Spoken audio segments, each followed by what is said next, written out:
My name is Karen Whitmore, 68 years old, a retired chief accountant from a major oil corporation. I'm a widow living alone in an old wooden house by the river in Charleston. That morning, just as I placed the kettle on the stove, the front door swung open. Jason, my son, walked in with a group of strangers in moving company uniforms. No hello, no hug, just a cold statement. Mom, the doctor has confirmed it. You're no longer mentally competent. I've arranged for a new place for you. You'll be taken care of better there. I turned to look at the house my husband had built with his own hands, the place where I used to lull my granddaughter to sleep with the sound of rain, the place that held my entire life. And in that moment, I understood. My son had chosen money over blood. Have you ever had everything taken from you by the person you trusted most? If you've ever felt pushed aside just because someone thought you had no more value, leave a comment below. Tap like if you believe greed can be crueler than any enemy. Subscribe to the channel to hear the full story, because what I lost wasn't just a house. It was the son I thought would never turn his back on me. I remember so clearly those first years when David and I moved into this house. We were in our early 30s, broke but full of dreams. David painted every wall himself, and every tile on the floor was the result of long afternoons working side by side. Radio playing classical music in the background. I still remember the feeling of placing our first dining table in the kitchen corner, the very spot where I later sat hundreds of times with Jason, helping with homework, listening to his stories about friends, and eventually, his first crush. I worked for 30 straight years, starting as a bookkeeper and eventually becoming the chief accountant of a major oil company. Working in finance meant staying sharp, precise, and accountable. I brought that same spirit into our home life. I budgeted every penny, not because I was stingy, but because I wanted Jason to have a childhood without debt or shortage. David used to tease me, saying, "You track every bill like an auditor's coming every night." But he always hugged me after saying that, kissed my forehead and whispered, "This house is steady because of you." When Jason wanted to start a business at 26, I knew it was risky. He had no experience, just a handwritten business plan and the kind of bold determination that comes with youth. But I couldn't bring myself to crush his hope. Quietly, I slipped off my wedding ring and took it to the pawn shop. I didn't tell anyone. I got nearly $3,000. Not much, but all I could offer without dipping into my retirement fund. I left the envelope on the dining table with a note. "Son, use this to start something, but never use it to forget who your family is." Jason hugged me, eyes brimming with tears.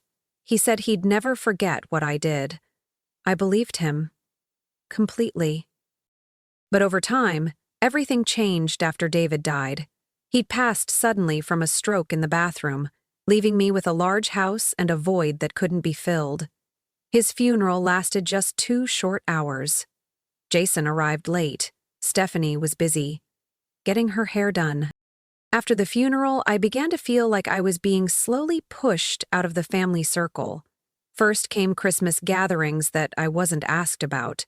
Then the family vacations I only found out about through social media, smiling beach photos while I sat alone in the living room, warming my hands on a cup of tea. Stephanie gradually took control of everything in their household. I knew because Lily, one of my 2 granddaughters, would secretly call me to ask, "Grandma, why does Mom say I shouldn't be around you too much?" I'd just smile, stroke her hair, and say, "Maybe your mom just wants you to focus on school." I never wanted to be the overbearing mother-in-law. I kept my distance, only called when necessary, only visited when invited, always brought gifts for everyone, and never interfered in their affairs. But I saw the change in Jason, the boy who used to hug me every morning before school, who once wrote me Mother's Day cards with crooked, heartfelt letters. He now spoke to me with the tone of someone handling paperwork, brief, distant, void of warmth. I'm not naive. I knew I was living in a house they considered inheritance. I saw Stephanie's expression every time she walked into the living room and looked at the wedding portrait of David and me. She stared at it like she was imagining herself in my place. I noticed their hushed voices whenever I mentioned repainting the walls or changing the curtains, like I was meddling in something that no longer belonged to me. Since David passed, I chose to live alone. I don't need anyone to care for me. I have full retirement benefits. I cook. I drive myself to the grocery store. I still read newspapers, do crossword puzzles, and haven't missed a single appointment. I am lucid. I am independent. But I am also lonely. I don't complain. I've grown used to the silence at night, to single-person meals, to holidays marked only by the ticking of the clock. I still check the mailbox every morning, tend to the flowers on the porch, walk around the park every Saturday.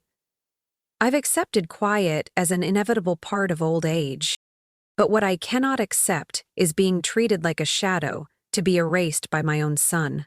When he started asking questions like, "Have you updated your will?" or "Don't you think you should live somewhere with nurses around the clock?"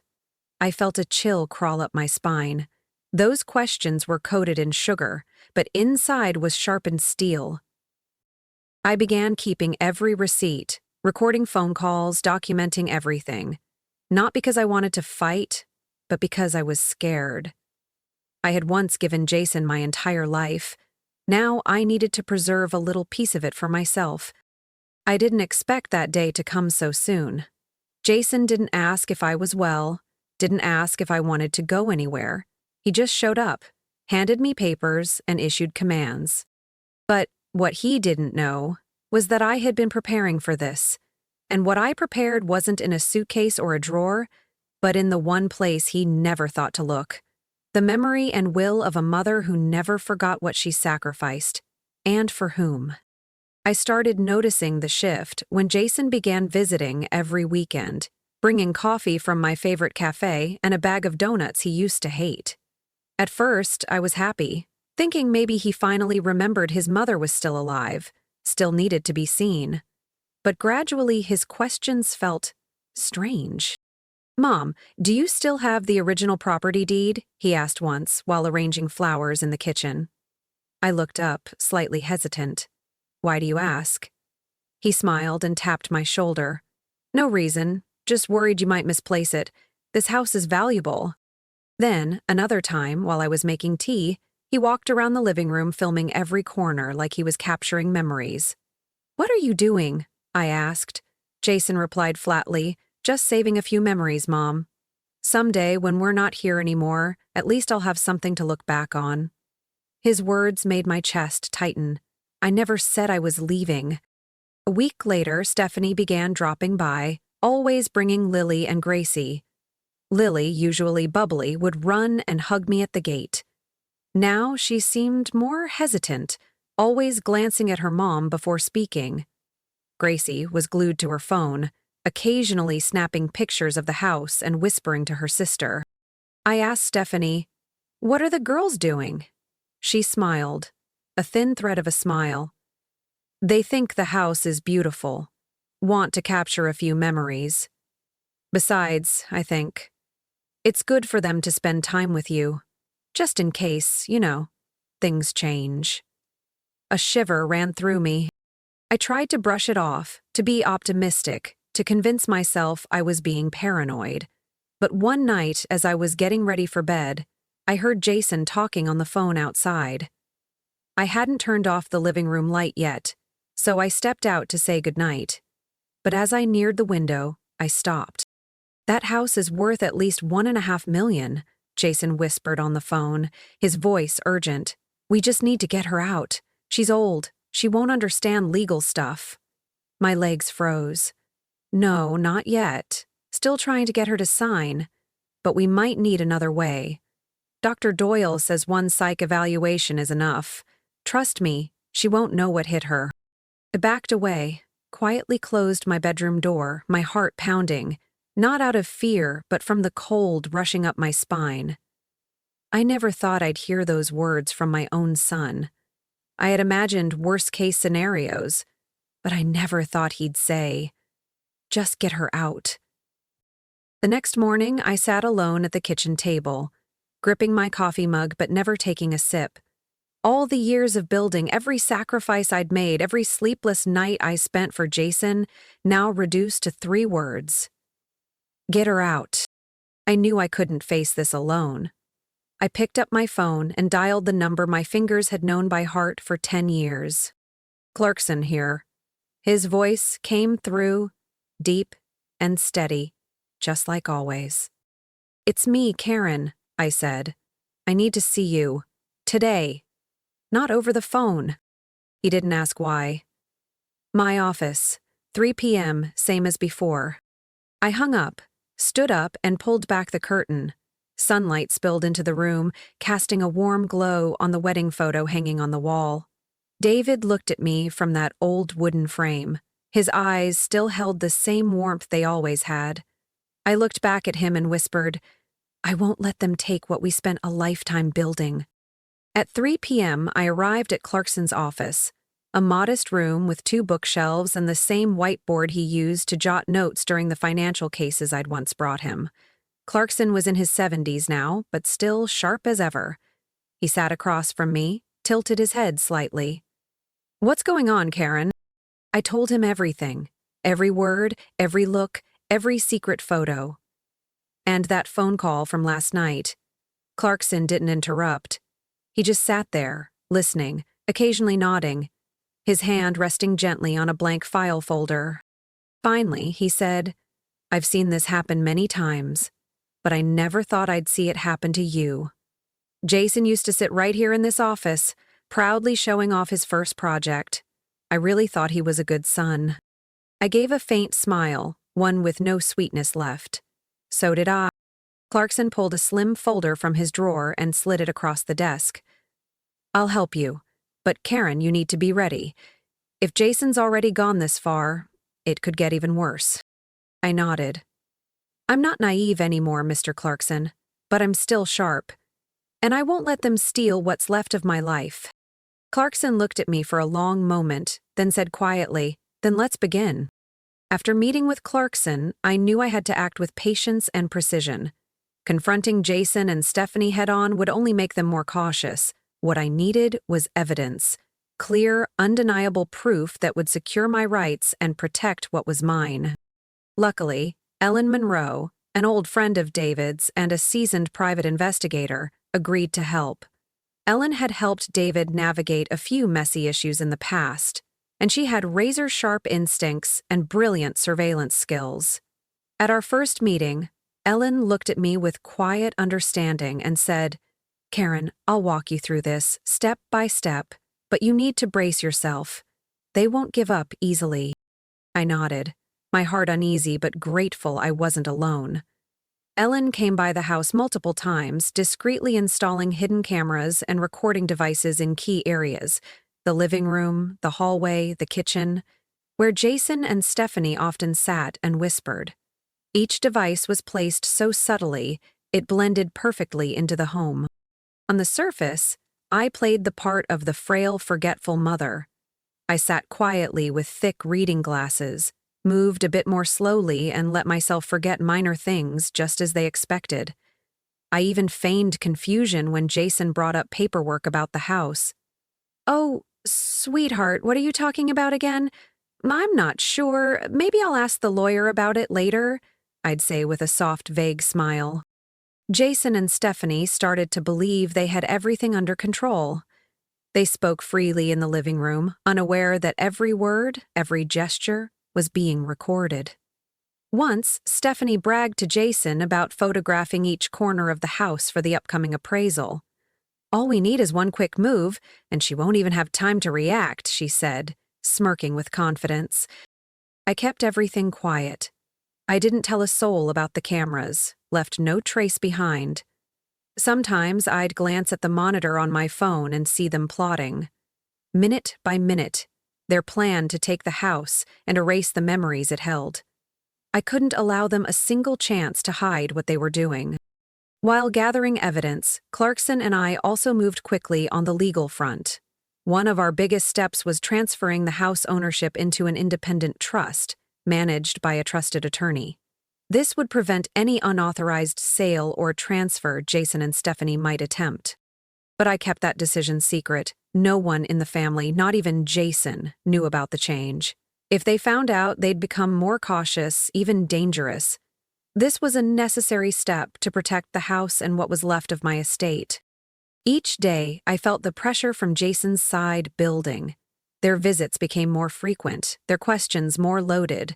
Their helpful suggestions came with a rehearsed kindness, offering to move me into a senior facility or encouraging me to sell the house for a more comfortable life. All of it was just a facade. Through the camera footage, I saw the glimmer in Stephanie's eyes when she spoke of the money she believed was coming her way. Jason's face always looked torn between exhaustion and bottomless ambition. To them, I wasn't a mother anymore. I was a resource to be tapped, then discarded. But I wasn't going down quietly. In every word, every look I gave them, I left subtle signs, just enough to plant seeds of doubt between them. I showed them that I was still watching, still aware, still capable of fighting back. I continued to take care of myself, doing gentle morning exercises and attending art classes for seniors. Not only did it help me stay healthy, it also created tangible proof that I was fully capable of making my own decisions. With Ellen and Clarkson, we held regular meetings, strategizing, gathering documents, preparing for the moment we'd strike back. I knew more battles were ahead, but I was ready.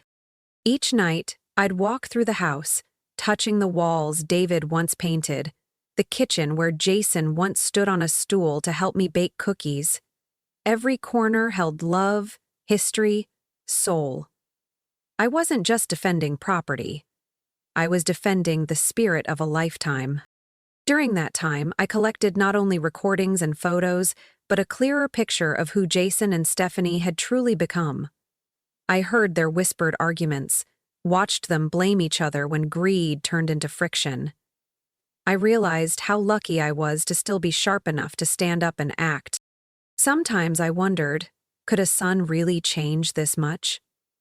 From a boy who hugged me every morning to a man willing to sacrifice everything for money? But I didn't dwell on anger. I focused on preparing myself to defend my life. I knew silence and patience were the weapons of the old. When they rushed, I would wait. When they thought they'd won, I would strike. The road ahead was long, but with each passing day, I felt stronger. This house wasn't just a possession. It was the symbol of a will and a love that couldn't be erased.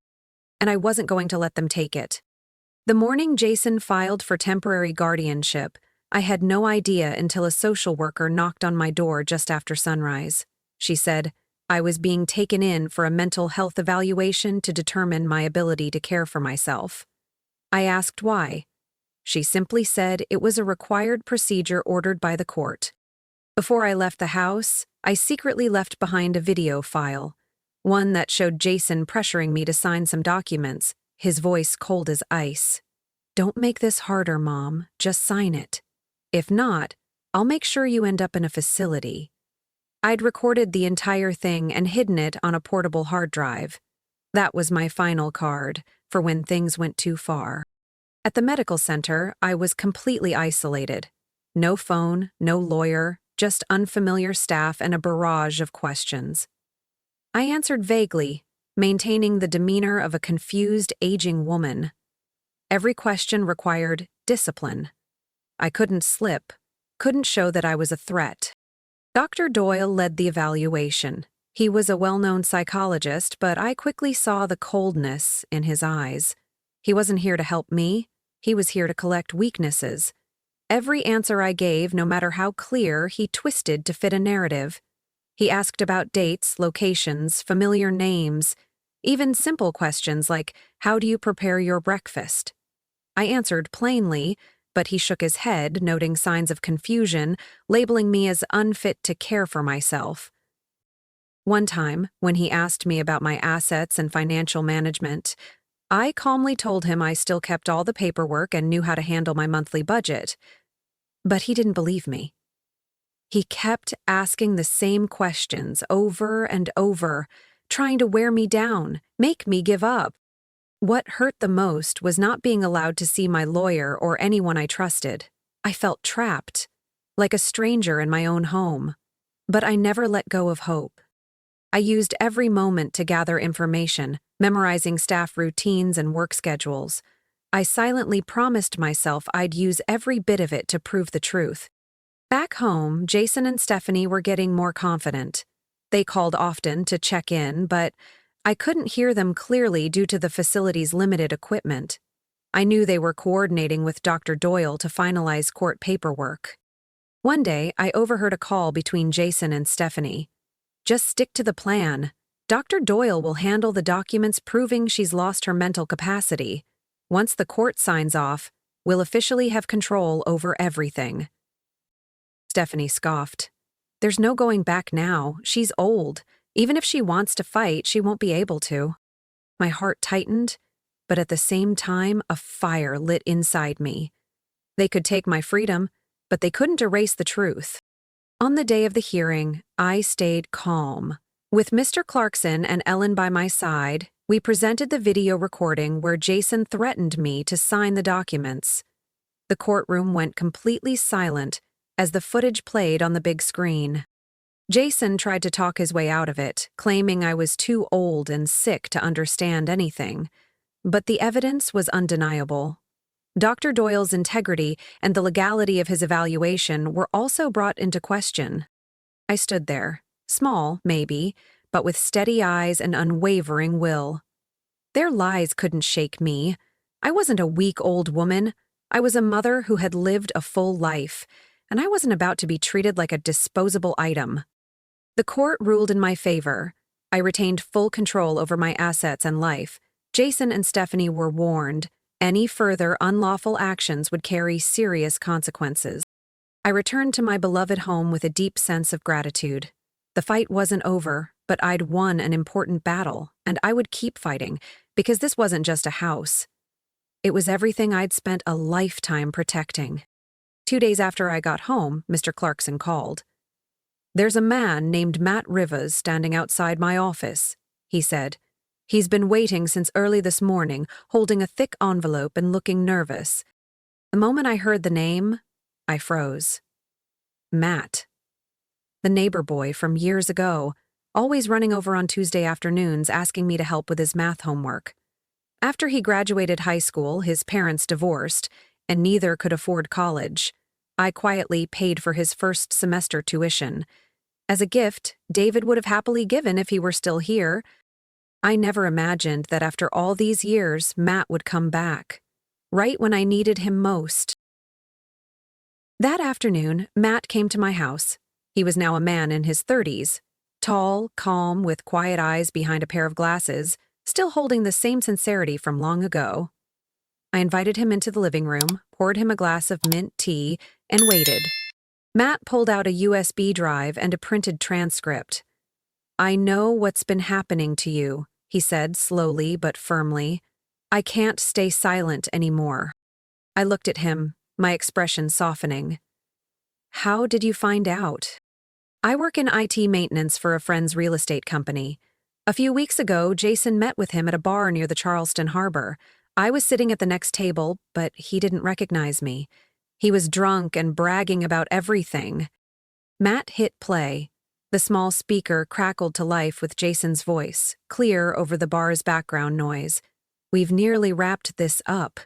That house? Just a matter of time. Mom probably doesn't even know the papers have already been moved. We'll kick her out soon. Whatever she thinks doesn't matter." I sat in silence.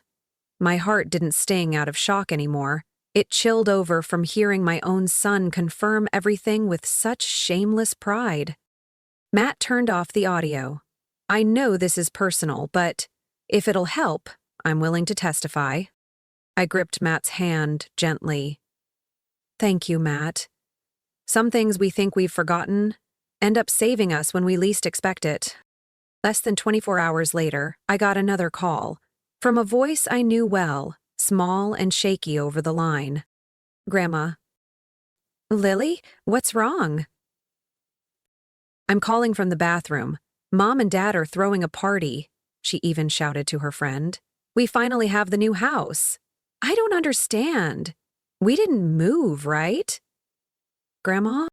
I paused. "No, sweetheart, I'm still here. Don't worry. But tell me, what have you heard them say?" I only caught bits and pieces. Dad said next week it'll all be done. She'll sign. Dr. Doyle already prepared everything. And Mom, she said Grandma should be sent away for long-term treatment, as far away as possible. I swallowed hard, keeping my voice steady. "Where are you right now?" "Upstairs, bathroom? They're downstairs in the living room. Grandma, if I can record something, would that help?" "It would help a lot, Lily. But only if you feel safe, okay? Don't let anyone catch you." "Okay, I understand. I'll try. I love you." The line went dead. I sat still, eyes fixed on the window. The wind rustled the magnolia trees out front, but my heart was completely still. Matt was still there, watching me like he had more to say. I turned to him. "They think I'm defeated," he replied. "I once read something.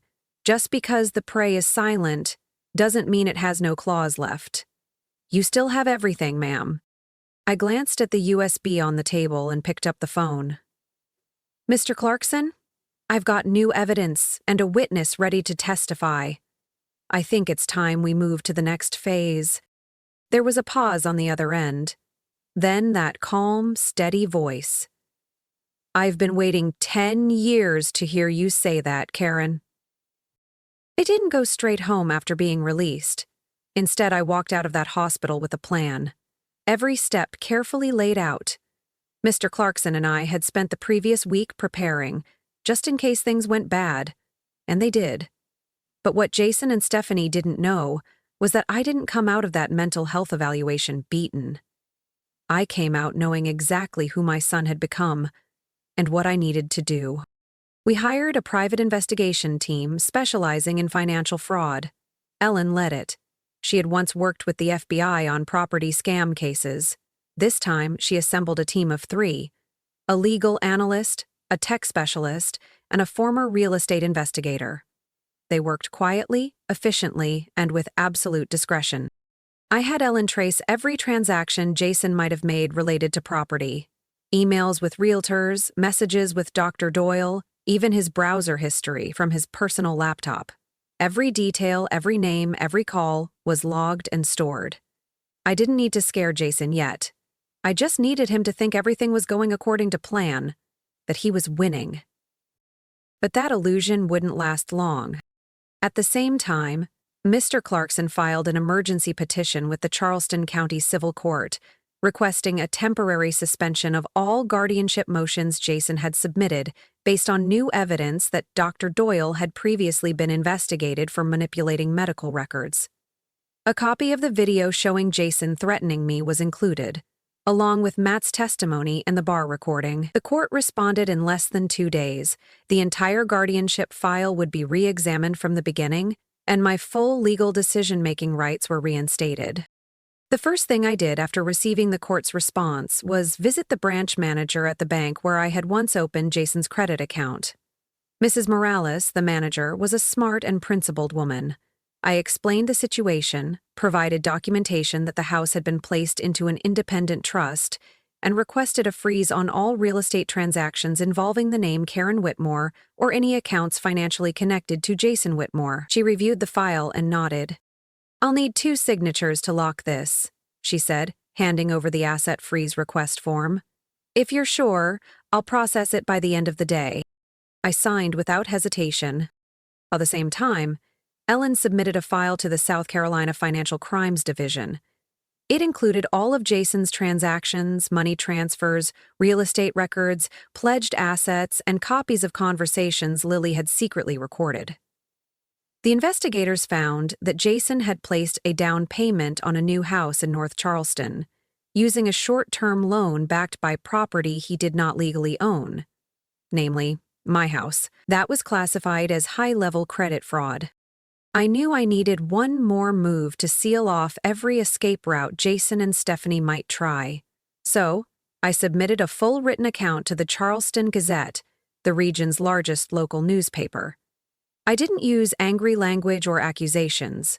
I told the story truthfully, in the voice of a mother who once believed in her son without question. My family is facing a distortion of trust, I wrote. I'm not speaking up to shame anyone, but to warn other seniors like me, if we stay silent, our silence becomes the excuse for the worst kind of betrayal inside our own homes.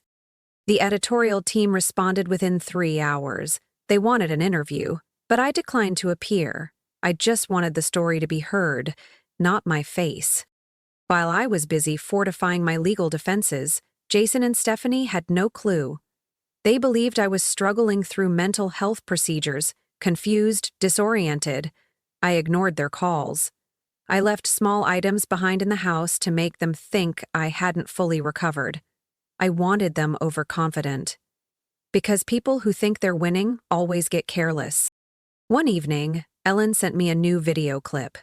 Jason and Stephanie were in my backyard, holding glasses of red wine, chatting with a real estate agent.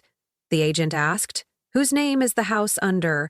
Will the paperwork go through smoothly?" Jason replied, "My mom's. But she won't be a problem, trust me. 1 more week and it's done." I replayed that moment at least 5 times, not to confirm what was said, but to imprint the feeling of someone who had once cradled that boy on the couch, now hearing him scheme to erase his mother like she was dead weight. I called Mr. Clarkson. "The documents have been filed. The bank has frozen everything. Financial regulators are involved. We're ready for the next phase." On the other end, he replied calmly, "It's time, Karen." 2 weeks after I signed the asset freeze, the dominoes began to fall, just as I had anticipated. It didn't come with noise or fireworks. It came in thick sealed envelopes, emails with plain but heavy subject lines, and distant phone calls from people who used to call Jason and Stephanie colleagues, friends, partners. The first notice came from the bank. It was mailed to Jason's home and contained just 2 lines. "The mortgage transaction for the property at 1447 East River Drive has been canceled due to invalid ownership verification. All related loan processes will be terminated effective immediately." Stephanie received it on a Friday morning. A neighbor later said she screamed so loud it startled the dog next door into barking for 15 straight minutes. She'd called the real estate agent immediately, the one they had paid $60,000 to reserve the North Charleston estate. "What did you say?" The agent's voice rang out in the recorded call Ellen later obtained. "That property isn't in your husband's name. I contacted both the bank and the attorney of record. They confirmed it was transferred to a trust last month. I'm sorry, but the deal can't go forward. We're required to keep the deposit." Stephanie threw her phone, shattering it on the floor. Lily later told me her mother didn't say a word for 2 hours after that. She just sat by the window, holding her head in her hands, her eyes blank like someone waking up from a dream and not knowing where she was. As for Jason, it hit him differently, quieter but even more brutal. The financial firm where he worked as chief operations officer received an anonymous complaint about credit fraud and real estate document tampering. Attached were the bar recording, the backyard video, and a list of properties Jason had tried to collateralize using invalid paperwork. The company's ethics committee held an emergency session. 1 week later, Jason was terminated. Effective immediately. No severance, no payout. His company account was frozen, all internal access revoked. An old friend of David's, now head of HR at that very firm, called me afterward. "Karen," he said with a heavy voice, "I know this isn't easy for you, but we can't retain an executive under federal investigation. He's your son, but you understand. Rules are rules." I didn't respond right away. I just looked out the window at the tree-lined street bathed in sunset and said slowly, "I'm not happy he lost his job. I'm just sorry he chose a path where that outcome became inevitable." But the hardest blow for Stephanie came from a place she never expected, the private school where Lily and Gracie were enrolled. Early that week, they received a notice from the board. Scholarship renewal for both students is temporarily suspended due to family records being linked to an ongoing investigation involving asset fraud and financial misconduct. The letter was short, with no further explanation, but its weight seemed to drain the air from Jason's home. I heard Lily sobbing through the phone. "Grandma, I don't know what to tell my friends. They kicked me out of band. Gracie's not allowed in the science club anymore. Mom says it's your fault." Her voice cracked. "But I know it's not." I stayed silent for a few seconds. Then I said, "Lily, sometimes grown-ups make mistakes, but don't have the courage to own them. You don't have to carry that. I won't let either of you be left behind." While Jason's household unraveled, Dr. Doyle didn't escape the storm either. The South Carolina Medical Board launched a formal investigation after receiving our file. They uncovered 3 additional cases where he had manipulated patient records to help clients gain unlawful guardianship. The investigation widened. His license was immediately suspended, he was summoned for a hearing, facing permanent revocation and potential criminal charges. I sat in my attorney's office, holding the notice from the state medical board. At the bottom, a handwritten line read, "Thank you for your courage. The truth deserves protection." I set the paper down and looked across the table at Ellen and Mr. Clarkson. "They've fallen," I said calmly. Helen didn't smile. She just gave a small nod. "And it's only the beginning."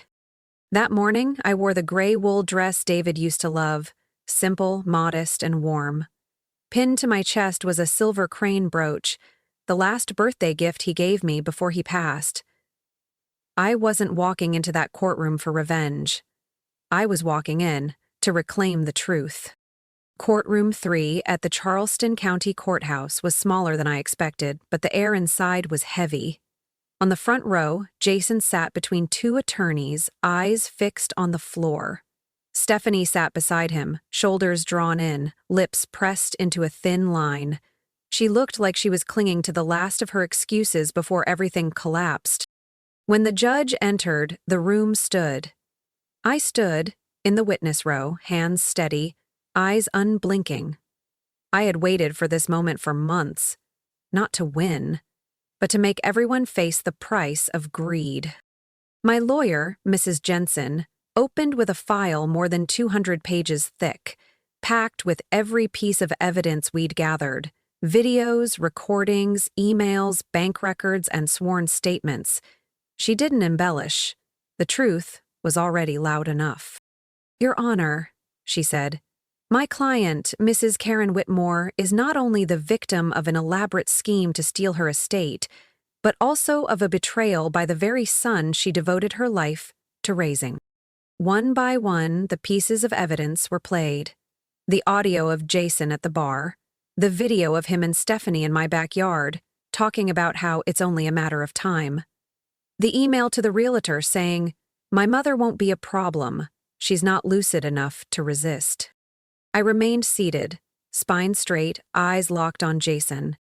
When the audio of Lily's voice played in the courtroom, "Grandma, I heard Mom and Dad say they're going to send you far away so no one hears what you say anymore."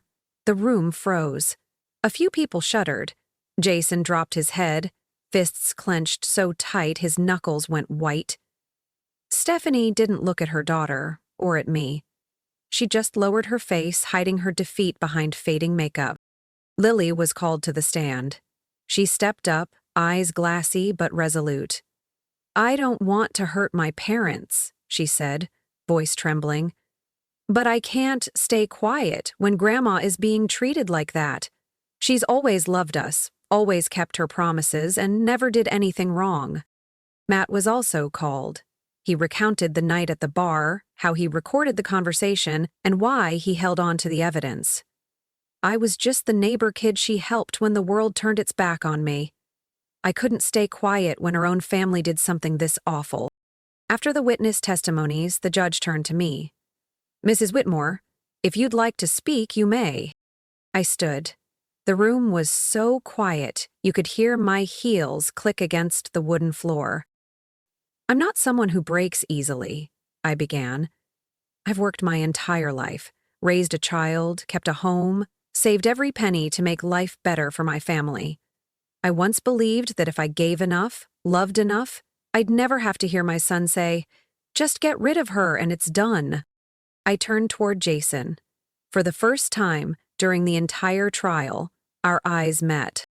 "You said you wanted a better life for your family, but you were willing to destroy your mother to get it. You didn't seek kindness, you turned trust into a currency. And the one thing I couldn't give you was the ability to live without a conscience." Jason began to cry. No sobbing, no dramatic gasps, just shaking shoulders and a hand over his face. I didn't think it would go this far," he said, his voice choked. "I just wanted to prove I could succeed. I was tired of explaining why I wasn't like Dad, why I wasn't good enough." I didn't reply right away. I looked at the son I once rocked to sleep, the boy I waited for in freezing car lines after school, the feverish child I nursed through long nights. "You didn't have to be your father. I never asked that. But I didn't expect that in trying to prove yourself, you'd choose to make me the obstacle. Family isn't a game where the slowest one gets cut." The courtroom was silent. The judge struck the gavel to end the examination. The defense had nothing more to say. What needed to be seen had been seen. What needed to be heard had been heard. I stepped down from the stand, returned to my seat. I didn't look back at Jason or Stephanie again. I sat upright, hands folded, without bitterness in my heart. I hadn't come to court to win. I came to no longer be erased from my own life. And I had done just that. The sentence was handed down on a chilly October afternoon, golden leaves covering the courthouse steps. Jason was given 8 years of probation, required to perform community service 3 times a week for the first 4 years, and prohibited from engaging in any financial dealings involving family members for the next 10 years. The judge stated clearly, "This is not just a punishment. It is a necessary boundary to prevent further harm in a family already fractured by greed." Jason stood with his head down, fists clenched, eyes to the floor. He didn't protest, didn't plead, didn't look back at me. I didn't know if what he felt was true remorse or simply fear of losing everything. But I knew one thing. I no longer needed to ask that question. Stephanie didn't wait for the sentencing to finish. Right after the hearing, she packed her things and left a short note taped to her sister's fridge. It read only, "I can't take the stairs anymore. I'm not a good mother. I can't pull Jason back up. We both lost." She left the very next day, abandoning Lily and Gracie. The 2 girls moved into my house quietly. No tears, no heavy luggage. They carried only small backpacks, a few changes of clothes, and the weary look of children forced to grow up in a home where too much was left unsaid. I welcomed them with 2 green wool blankets I had knitted the previous year, and a warm dinner of mushroom chicken soup, toasted bread, and 2 mugs of hot chocolate topped with whipped cream. Gracie sat at the table, blowing on each sip, while Lily gently placed her hand over mine and whispered, "Grandma, it's so quiet here. I like it." I just squeezed her hand, saying nothing. That silence was something I had preserved in this house for over 40 years, brick by brick, curtain by curtain, carefully chosen and lovingly placed. And now, it had returned. Not as a relic to be fought over, but as a space to heal. From that day on, my house slowly filled with laughter again.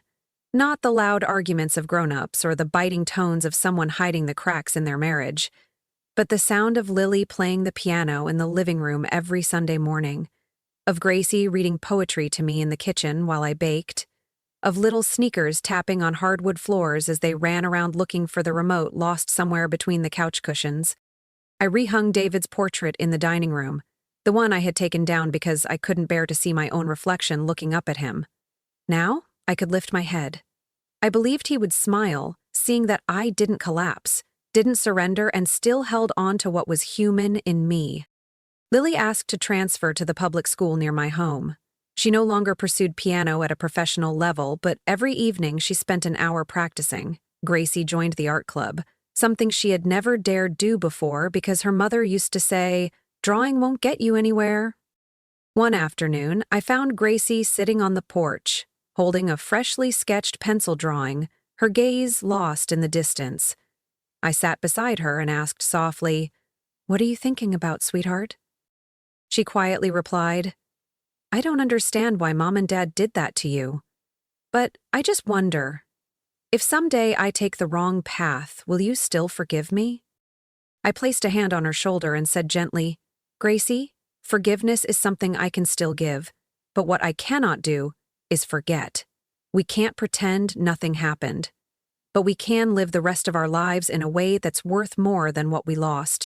That night, I watched the girls sleep soundly in their room, each hugging an old stuffed bear I had saved just for them. I stood in the doorway, the warm yellow light casting over their faces, their hair tousled with each breath, and I thought to myself, perhaps the most beautiful thing isn't keeping everything. It's preserving what's still good after everything else has been taken. I still haven't read the letters Jason sent from the rehabilitation center. Mr. Clarkson keeps them in a drawer, as I instructed. I don't need late apologies. I don't need justifications or explanations. Betrayal doesn't need a reason to happen, but it always needs consequences to end.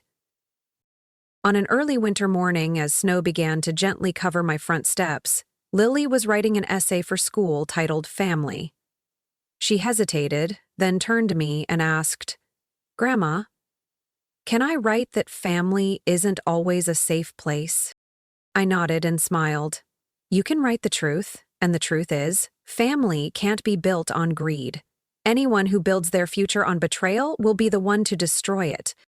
She wrote that down, her handwriting firm and steady, and I knew what I had lost was finally being repaid with something far more precious.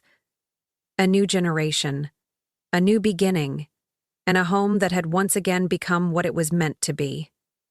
A place where people live together with truth and trust. What do you think about my story? Have you ever gone through a moment when your trust in someone you loved was put to the test? Have you ever had to choose between staying silent or standing up to protect yourself? I'm not sharing this to stir up anger or regret, but to remind us all, sometimes family isn't just where we're born. It's where we're brave enough to keep kindness alive, even if it costs us pain. If you've ever had to hold together a home shaken by greed, or had to rebuild from the ruins just to rediscover what family really means, share it in the comments below. You never know. Your words might reach someone quietly living through the same thing. And if you want to keep walking this journey with me, through real stories, without gloss or pretense, only truth, wounds, and how we heal, hit follow on the channel. Because there's so much more I want to share with you, about family, about what it means to stay connected, and about how a home can be rebuilt from the very pieces that were once broken.